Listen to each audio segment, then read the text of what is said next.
Can you believe Sony's gone 5.5 months without releasing a single lens or a camera? I have not felt so financially secure for that long in a while, but unfortunately today, unfortunately for my finances, the comeback is this bloody good camera. Say hello to credit card debt, aka the Alpha A7R VI. This for me is the most exciting camera from Sony in recent years. There are a lot of new things to talk about the Mark VI, and I don't have much time with this pre-production unit. So brace yourselves, I'm gonna go over this a bit quick. To boot, this is using a new higher resolution 66.8 megapixel sensor, but the twist is this now being a stacked sensor in the A7R VI. It's also mated to the latest Bion's XR2 processor, so we're getting a lot of speed this round with a lot of resolution. The hardware changes are also significant. I'll start with my favorites. See this button? Imagine the lights go out, you give it a press, and you're greeted with this. Ooh yes, I would buy the camera just for this. Over in the corner, we also get an FX-style tally light, which lights up when you're rolling video. Dual USB-C setup, just like we saw on the A7 Mark V. The one with a locking screw hole next to it is the high-speed port.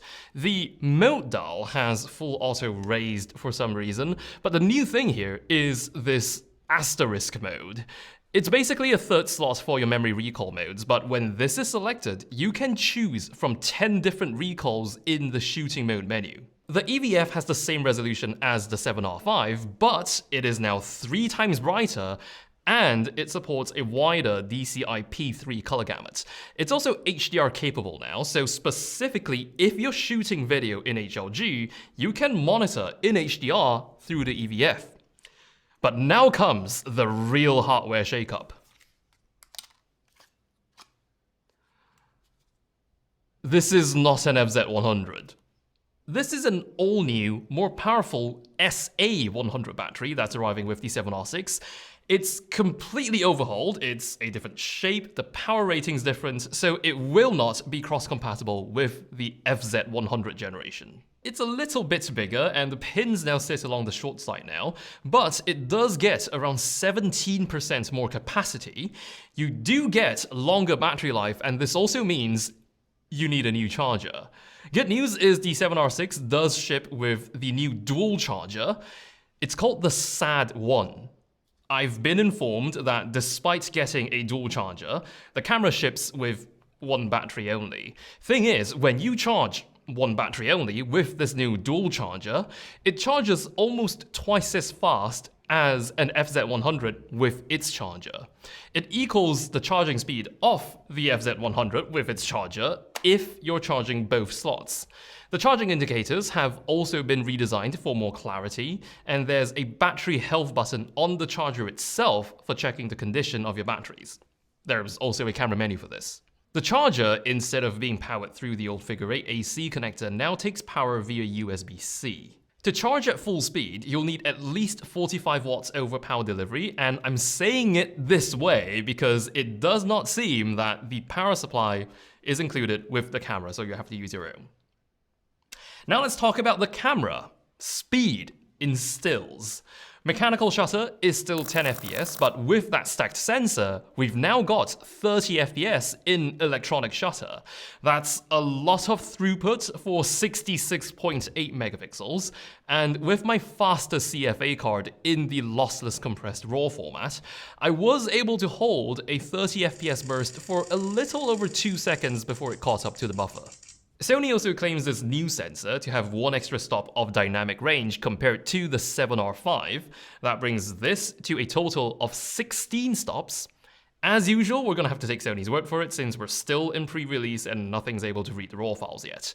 Looking at the JPEGs, however, it is unsurprisingly a remarkable degree of resolution on the condition you pair it with equally high resolution glass. And that's just a certified suffering from success moment. If you own Sony's highest resolution full-frame camera, your lens choices are going to be quite unforgiving. Those lenses are also going to have to keep up with Sony's best AF algorithm yet. They're calling it real-time recognition AF Plus on the A7R VI. It's supposedly more accurate at targeting the right subject. It did, after all, manage to recognize Latte, even though he's so big I could only fit part of him in the frame.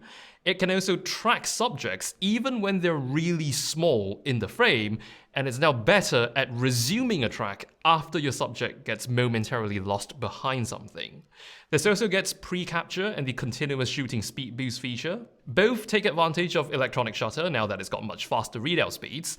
I have not shot enough fast-paced action in electronic shutter mode to comment about rolling shutter, though there was a bit of skewing when I panned the camera around. Not exactly surprising considering the resolution of this, but what I did find really surprising was how excellent the rolling shutter performance was in video. The A7R VI shoots 8K up to 30p and 4K up to 120p.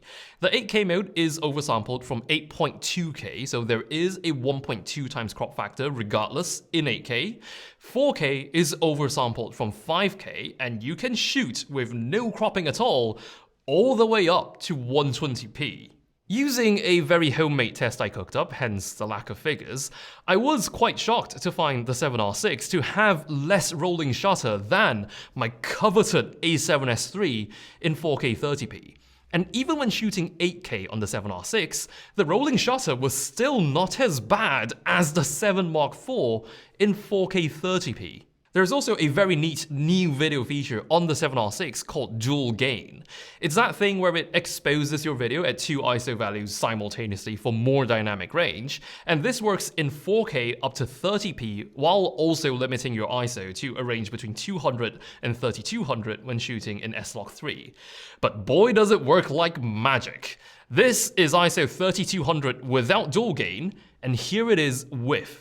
If I brighten up the image in post, you can see how much cleaner the shadows are when dual gain is on. Using dual gain does slow down your readout speed, and from my tests it seems to double the rolling shutter. The camera also will warn you that it consumes more power in dual gain mode, so that's a trade-off to make. All that said, the rather excellent video performance of this does give the A7R series a very hard push into prosumer hybrid category. The A7Rs before this have pretty much been a strictly slower paced stills only camera. But this round, I do feel this is intruding a little into the A1 Mark II's territory. Pricing wise, I was expecting a very significant price bump, but it's a lot more gentle in reality. This will launch for 18,999 ringgit in Malaysia, which is only 900 ringgit more than the launch price of the A7R V. Considering how the A7R V was more of a soft upgrade over the R4, this A7R VI feels almost elevated into a whole new category. If you hate that this makes you want to buy another new camera, that's exactly what I'm going through right now.